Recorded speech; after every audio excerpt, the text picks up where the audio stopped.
एक देश, उस देश की जनता, जनता का आदेश, उस आदेश को आखिरी फैसला बनाने वाला संविधान, संविधान की गरिमा और उस गरिमा का सम्मान ही एक लोकतंत्र के लिए सब कुछ होते हैं। पूरी दुनिया के इतिहास में अब तक के सबसे लंबे और विशाल चुनाव के जरिए भारत के लोगों ने इस बात को साबित कर दिया है। भारत ने अपनी आजादी के दिन से लेकर के अभी तक खुद को बहुत ही खूबसूरत तरीके से एक शानदार लोकतंत्र साबित किया है। दोस्तों, भारत में 18वें लोकसभा चुनाव खत्म हो गए हैं। आपको चुनाव के नतीजों की खबर भी मिल गई होगी, मगर कुछ बातें फिर भी ऐसी रह गई हैं जो शायद कोई न्यूज चैनल या नेता आपको नहीं बताएगा। आपको ये समझ में नहीं आया होगा कि इस चुनाव के नतीजे इतने ज्यादा महत्वपूर्ण क्यों हैं। भारत का एक देश के तौर पर कौन सा किरदार इन नतीजों के जरिए देखने को मिला है। इस चुनाव के जरिए अब हम अपने भविष्य को किस तरह से देख सकते हैं और क्यों इन चुनावी नतीजों से सबक लेकर भारतीय राजनीति को अपने आप में बदलाव करने की जरूरत है। भारत के इतिहास, वर्तमान और भविष्य की कौन सी कड़ियों को ये नतीजे जोड़ते हैं और भी बहुत कुछ बातें हैं जो आज हम किसी पार्टी, पक्ष और विपक्ष से हट करके आपके सामने रखने वाले हैं। तो इस वीडियो में शुरू से अंत तक जुड़े रहिएगा। भारत आज की तारीख में दुनिया की सबसे बड़ी आबादी वाला देश है, जिसमें आज लगभग 92 करोड़ लोगों के पास वोट देने का अधिकार है। यह आंकड़ा दुनिया में मैक्सिको, बांग्लादेश, पाकिस्तान और इंडोनेशिया जैसे उन 7 देशों के सभी वोटर्स की संख्या से भी बड़ा है, जहां पर इस साल चुनाव हो रहे हैं या फिर आगे होने वाले हैं। भारतीय लोकतंत्र के इतिहास में यह अभी तक का सबसे लंबा चलने वाला चुनाव था। लगभग 15 million volunteer 10 lakh polling stations पर 1.5 महीनों तक इस चुनाव के दौरान काम कर रहे थे, जिसके लिए करोड़ों रुपए खर्च किए गए थे। तो इस तरह जो एक बात इस चुनाव को महत्वपूर्ण बनाती है और इसके नतीजों पर जिस वजह से विचार किया जाना चाहिए, वो इस चुनाव का आकार हम मान सकते हैं। यह दुनिया के इतिहास में पहली बार हुआ है जब किसी एक देश में चुनाव के लिए इतने ज्यादा लोगों ने एक साथ अपनी जिम्मेदारी निभाई थी। दूसरी बात जो इस चुनाव को खास बनाती है और जिस वजह से चुनाव के नतीजों पर विचार करना चाहिए, वो ये है कि इस साल भारत के साथ साथ दुनिया के 10 से ज्यादा देशों में भी राष्ट्रपति या प्रधानमंत्री के लिए चुनाव होने वाले हैं या फिर हो गए हैं। यानी कि पूरी दुनिया को अगले कुछ सालों के लिए किस तरह का नेतृत्व चलाने वाला है, इसका फैसला इस साल लगभग तय हो जाएगा। यानी कि भारत की फॉरेन पॉलिसी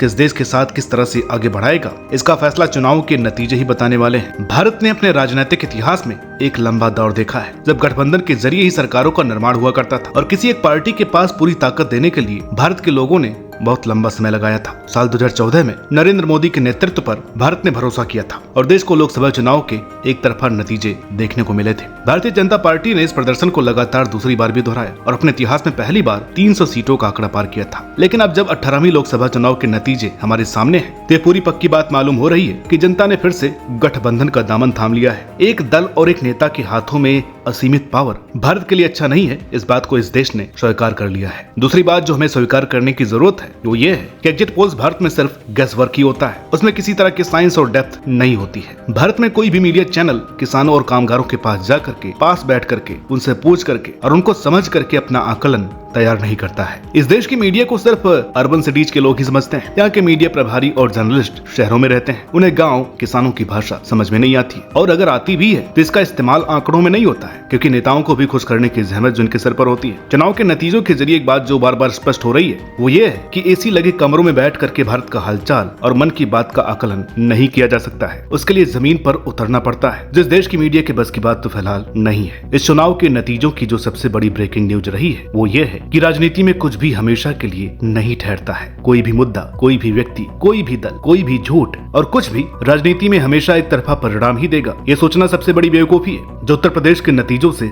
स्पष्ट होती है। उत्तर प्रदेश के नतीजों से साफ जाहिर होता है कि लोगों के लिए धर्म से भी बड़े और जरूरी मुद्दे हैं जिन पर पिछले कुछ समय से काम नहीं हुआ है। अयोध्या में बीजेपी की हार स्पष्ट बताती है कि लोग अब एक ही जगह फंसे रहकर खुश नहीं है। उनकी जरूरतें, उनके मुद्दे और उनकी बातों को एक नारे की आवाज से खत्म कर देना इतना आसान नहीं होता है। हालांकि अयोध्या में बीजेपी की हार के बहुत सारे कारण हैं। इस विषय के लिए नारा टीवी की टीम अयोध्या में जाकर के ग्राउंड रिपोर्ट भी तैयार कर रही है। वो वीडियोज आपको हमारे चैनल विमर्श पर देखने को मिलेंगे और अगर आप कहेंगे तो इस पर एक डिटेल वीडियो हम आगे लेकर के आएंगे। बीजेपी की शुरुआत साल 1984 में महज 2 लोकसभा सीटों पर जीत हासिल करने से हुई थी, जिसके बाद इस पार्टी ने साल 2014 में भारतीय राजनीतिक इतिहास में सालों बाद बहुमत हासिल करते हुए सरकार का निर्माण किया था। 303 सीटों का एक बड़ा आंकड़ा और एक तगड़ी मेजोरिटी इस पार्टी को हासिल हुई थी। 30 सालों के अंतर में इतना बड़ा फेरबदल जब हुआ तो कांग्रेस पार्टी की साख और हैसियत पर सवालिया निशान खड़े हो गए थे। राजीव गांधी के नेतृत्व में 400 सीटों पर जीत हासिल करने वाले इस दल को 2019 में महज 53 सीटें ही हासिल हुई थी। इस चुनाव के जरिए अब हम कह सकते हैं कि कांग्रेस को अपने आप को बनाए रखने का एक और मौका मिल गया है। यहाँ से अपने राज्यों में इस पार्टी के बेहतरीन काम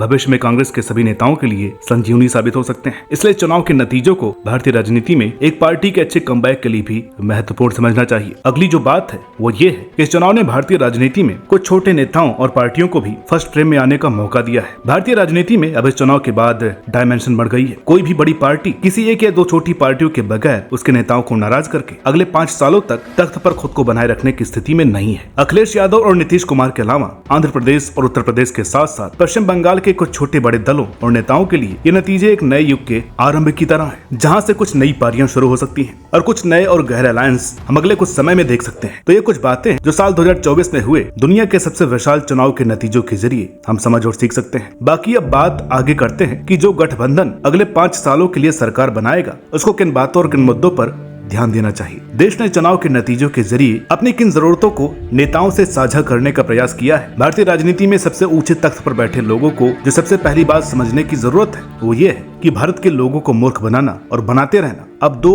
अलग अलग बातें हैं, जिनमें से दूसरी बात में कामयाब होना तो बिल्कुल नामुमकिन है। धर्म, जाति, भाषा और झूठ के सहारे इस देश में भीड़ इकट्ठा हो सकती है, लेकिन वोट इकट्ठा करना बहुत ज्यादा मुश्किल है। दूसरी तरफ संविधान, देश और समाज को खतरे में बता करके भी और ज्यादा समय तक इस देश में अपनी तरफ खींचने की कोशिश करना भी बेकार है। इस देश को अब अपने मुद्दे, अपनी जरूरतें, अपनी जगह समझ में आ गई है। थोड़ा समय लगा, लेकिन अब लोग ये चाहते हैं कि लाल किले से लेकर किसी मैदान में खड़ा नेता अपने भाषण में शिक्षा, तार्किकता और विज्ञान की बात करे। एम्प्लॉयमेंट, एनवायरमेंट और इकोनॉमी को सुधारने पर काम सरकार कैसे कर रही है और क्या करना चाहिए, इस पर बात होनी चाहिए। ये बातें अब मुद्दे बनना शुरू हो गए हैं। इस देश के लोग अब एक मजबूत विपक्ष को भी सुनना और देखना चाहते हैं। ये देश चाहता है कि संसद में अलग अलग मंचों पर महिलाओं पर, मंगलसूत्र पर और मजहब पर बेहुदा बातें करने की जगह लोग देश पर बात करें। भारत पिछले 76 सालों से झूठे वादों के जिस बबल में रहा है उसे यह देश बाहर निकल करके सचमुच ऐसे नेताओं की तरफ देख रहा है जो गरीबी हटाए, अशिक्षा हटाए, अपराध को खत्म करे। सिर्फ स्पेस पावर बनने की बजाय भारत अब एआई और विज्ञान के बाकी क्षेत्रों में भी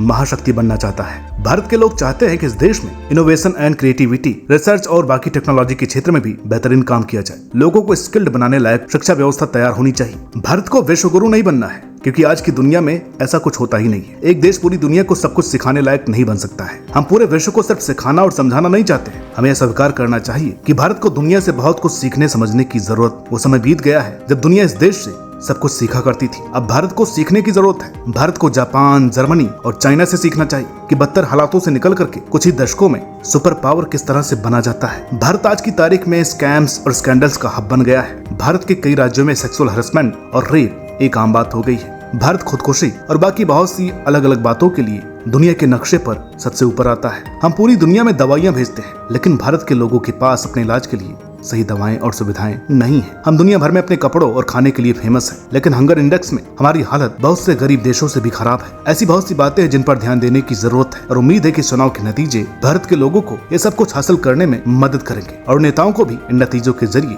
अपनी गलतियां समझ में आ गई होंगी। भारत में ये चुनाव और इनके नतीजों से ये बात भी सामने आती है कि अब देश की राजनीति को नेतृत्व के लिए कुछ नए लोगों की जरूरत होने वाली है। यह चुनाव इस देश की एक बड़ी जनरेशन के लिए पहले चुनाव थे। कुछ लोगों ने शायद अपनी जिंदगी में आखिरी बार मतदान किया है। नवीन पटनायक से लेकर के समाजवादी पार्टी और कांग्रेस में भी इस चुनाव के बाद एक नई शुरुआत, नई जनरेशन और नए नेतृत्व के संकेत मिल रहे हैं। तो ये बात स्पष्ट है कि इसके बाद जो चुनाव होने वाले हैं उसमें आम लोगों की एक नई जनरेशन डोमिनेट करने वाली है। इसलिए जरूरी है कि भारतीय राजनीति में नए वोटर्स के लिए नए और युवा लोग आए। हर पार्टी को अपना नया नेतृत्व और नई जनरेशन को मैदान में लाने की जरूरत होने वाली है। आपका इस मामले में क्या कुछ कहना है, या आप हमें कमेंट बॉक्स में बता सकते हैं। फिलहाल इस चुनाव के नतीजों को लेकर के एक और नया कीर्तिमान स्थापित हुआ है, या कहें कि हो सकता है। अभी फिलहाल इस पर मोहर नहीं लगी है, जिसकी बात कर लेते हैं। ये कीर्तिमान भारत के प्रधानमंत्री पद से जुड़ा हुआ है। अगर हम साल 1952 से शुरू करें तो जवाहरलाल नेहरू इस देश में सबसे लंबे समय तक प्रधानमंत्री पद पर लगातार बने रहने वाले व्यक्ति थे, जो लगातार 12 सालों तक प्रधानमंत्री रहे थे। उसके बाद एक लंबे समय तक प्रधानमंत्री रहने के मामले में इंदिरा गांधी का नाम आता है, जो अलग अलग समय में